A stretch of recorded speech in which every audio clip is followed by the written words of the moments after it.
It's easy to think of animals as machines that do nothing but eat and drink and sleep and reproduce, but their behavior can be a lot more variable than that, and in some cases it can be downright weird.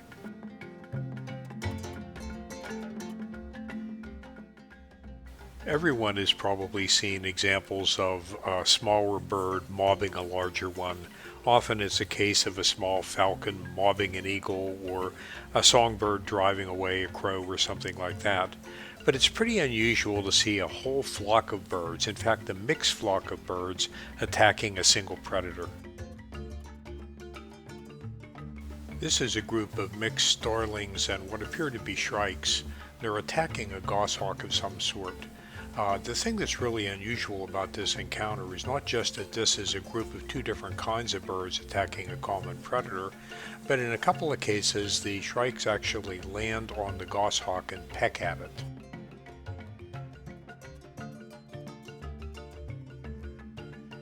You can tell that all of these birds really want that goshawk out of the area, and they're going to persist until they're sure it's going to leave.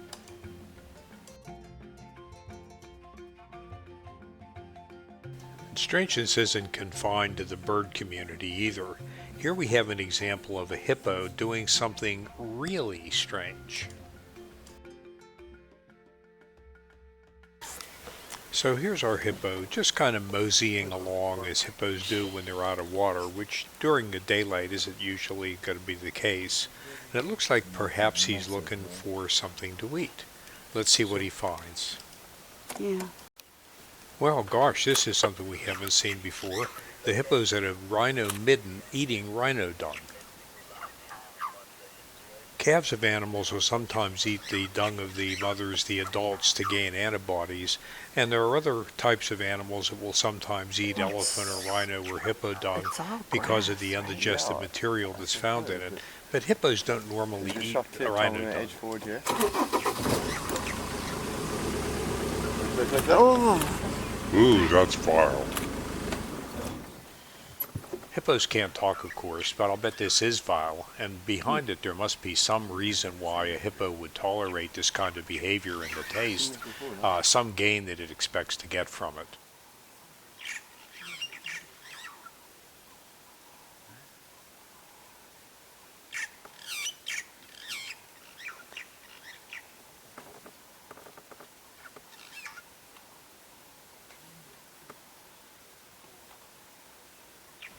The hippo almost seems sheepish at this point, like he's ashamed that we've caught him at what he was doing, but eventually he decides it's alright and he wanders off.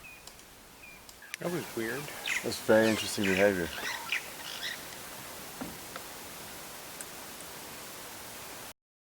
Most lion cubs understand that they can nurse from any of the females in the pride, but sometimes they apparently get a little bit confused about exactly what nursing from anyone means. This little guy might be looking in the right place, but he's looking on the wrong kind of lion. Dad is, not surprisingly, quite unhappy about that. Junior eventually gets discouraged, fortunately, and starts looking for the right kind of lion to nurse from. There are a lot of birds in Africa, and so at any given time there's a lot of chirping going on. But sometimes the chirping is coming from something that you would never think would make a chirp at all.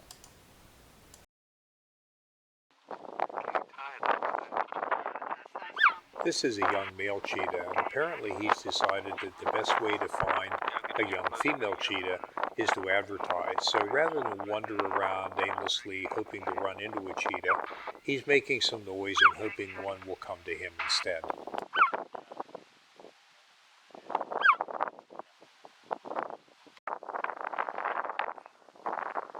You can almost imagine him saying, "Gosh, I'm handsome, I've got really pretty eyes," which he does, and I have a really nice voice too.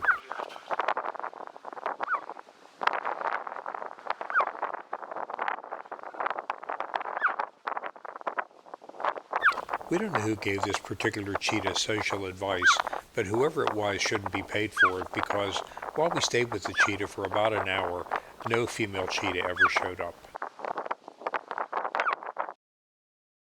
Not all lion hunts go well, particularly when they're hunting something big like a Cape buffalo, but this particular lion hunt goes rather badly, at least at first. This lioness is stalking the herd from one direction while her sisters go behind. I didn't realize, the first time in Africa to see lions hunting buffaloes.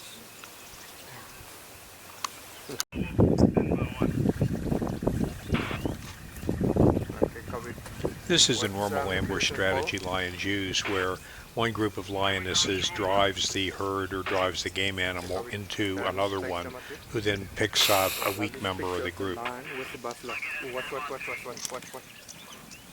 Gosh, this one's thinking there's a lot of meat coming at me.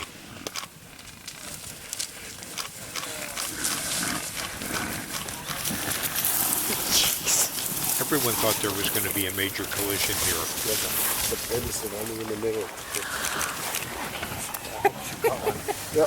Discretion was the better part of valor here, because eventually the lioness did make her kill.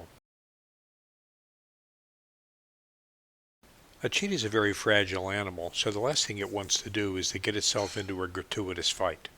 But here we have a couple of examples where a cheetah actually seemed to bring on a confrontation, in one case with something that was a lot larger and more dangerous. Here are a couple of cheetah playing, and there happens to be a jackal lying around nearby, watching them and thinking, nah, they're not going to bother coming after me. The jackal can't believe that a cheetah is going to waste energy chasing something it's not going to eat. But our cheetah seems like he's determined, so he stalks the jackal and eventually he starts to run. And at first the jackal still can't believe he's going to have to run away. The cheetah is not serious, but he does give the jackal a little bit of a run before he decides to give up. Even though this is a young hyena, and therefore not the usual 2 or 3 times the size of a cheetah, this hyena is still having a hard time believing the cheetah is actually going to try to push him out of the area. And surprisingly, this aggression works for the cheetah, because the hyena actually runs away. Elephants are browsers, big browsers, and because of that they think they can knock over trees in order to get at the good leaves. Most of the time they're right, not all of the time. For a baby Ellie, even a modest ambition can be too much of an ambition.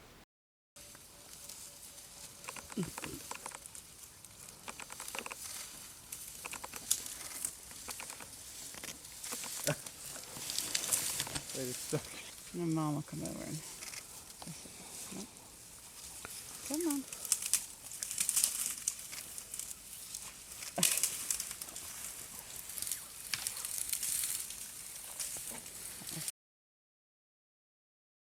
Maybe another tree will work.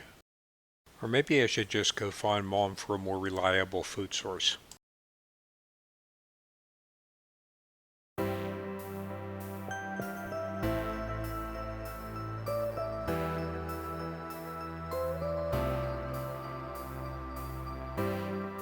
That concludes our video.